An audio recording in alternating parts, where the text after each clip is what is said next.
കോതമംഗലത്തിന് സമീപം പൊങ്ങിൻ ചുവട് കാട്ടാനാക്രമണത്തിൽ യുവാവിന് ദാരുണാന്ത്യം. പുഷ്പാകരൻ എന്ന വെള്ളക്കയ്യനാണ് മരിച്ചത്. വനവിഭവം ശേഖരിക്കാൻ പോകുന്നതിനിടെ കാട്ടാന ആക്രമിക്കുകയായിരുന്നു. മലഞ്ചിറക്ക് എടുക്കാൻ വേണ്ടി പോയിട്ട് അന്നേരം കാട്ടാന ആക്രമണം ചെയ്ത് അന്നേരം പുള്ളി കൊല്ലപ്പെട്ടതല്ല, അവിടെ വെച്ച് അന്നേരം ജീവനുണ്ടായിരുന്നു. അന്നേരം എന്നെ വിളിച്ചു കഴിഞ്ഞപ്പോൾ ലാസ്റ്റ് ഞാനും കൂടി അവിടെ പോയി വണ്ടിയും കൊണ്ട് വിളിച്ച് കാട്ടിനുള്ളിൽ കൂടി ആളുടെ അടുത്ത് പോയി കഴിയുമ്പോൾ നാടി പിടിച്ച് നോക്കി കഴിഞ്ഞപ്പോൾ അടിക്കുന്നുണ്ടായിരുന്നു. പിന്നെ ഇടവഴിക്കും അങ്ങോട്ട് വന്നു കഴിഞ്ഞപ്പോൾ ആൾ മരിച്ചത്. ലാൽ കൃഷ്ണ ചേരുകയാണ് കൊച്ചിയിൽ നിന്നും. ലാൽ, ദാരുണമായ ഒരു സംഭവമാണ്. നിരന്തരം കാട്ടാനയുടെ സാന്നിധ്യമൊക്കെ ഉള്ള മേഖലയായിരുന്നോ ഇത്?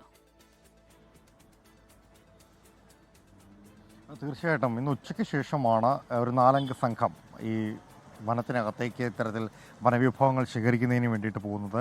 ചെറിയ തോതിലുള്ള മഴയെല്ലാം ആ മേഖലയിലുണ്ട്. പ്രത്യേകിച്ച് ഇത് ഇടമലയാറിൽ നിന്ന് അകത്തേക്ക് പോകുന്ന സ്ഥലത്താണ് ഈ പൊങ്ങിൻചൂട് എന്ന് പറയുന്ന ആദിവാസി ഉന്നതിയുള്ളത്. അതായത് കോതമംഗലം നഗരത്തിൽ നിന്ന് ഏകദേശം 16-17 കിലോമീറ്റർ അകലെയാണ് ഇടമലയാർ നിൽക്കുന്നത്. അവിടെ നിന്ന് പിന്നെയും അകത്തോട്ട് പോയാൽ മാത്രമാണ് ഈ ആദിവാസി ഉന്നതിയിലെത്തുള്ളൂ. ആ ഉന്നതിയിൽ നിന്ന് വനവിഭവങ്ങൾ ശേഖരിക്കാൻ പോയതാണ് വെള്ളക്കൈനടക്കമുള്ള ആളുകൾ.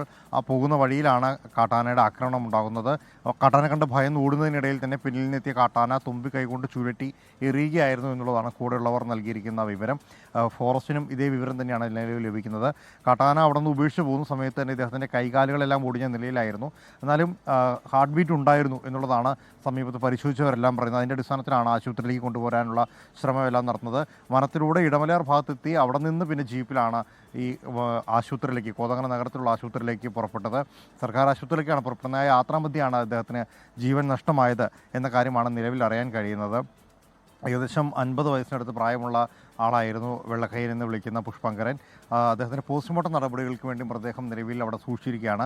പ്രദേശത്ത് വനമേഖല ആയതുകൊണ്ട് തന്നെ വലിയ രീതിയിൽ കാട്ടാനയുടെ ആക്രമണമുണ്ട്. മാത്രമല്ല ഈ ഉന്നതി അടക്കം നിലനിൽക്കുന്ന ഇടങ്ങളിലേക്ക് ചില സമയങ്ങളിൽ ആനക്കൂട്ടത്തോടെ എത്താറുണ്ട് എന്നുള്ളതാണ് നിലവിൽ അവിടെ നിന്നുള്ള ആളുകൾ പറയുന്നത്.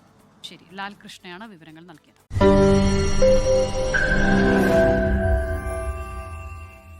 ലോകത്തെവിടെയായാലും ഏത് സമയത്തും 24 വാർത്തകളും ഓഗ്മെന്റഡ് റിയാലിറ്റി പാക്കേജുകളും എക്സ്പ്ലെയിനറുകളും വിശദമായി കാണാൻ ഞങ്ങളുടെ യൂട്യൂബ് ചാനൽ നിങ്ങൾക്ക് സബ്സ്ക്രൈബ് ചെയ്യാം.